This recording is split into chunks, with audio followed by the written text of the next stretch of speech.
أعوذ بالله من الشيطان الرجيم. بسم الله الرحمن الرحيم.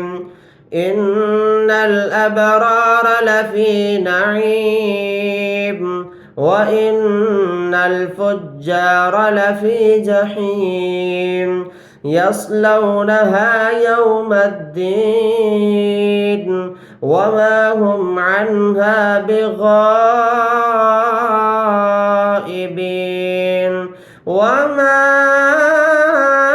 أدراك ما يوم الدين ثم ما أدراك ما يوم الدين يوم لا تملك نفس لنفس شيئا والأمر يومئذ لله.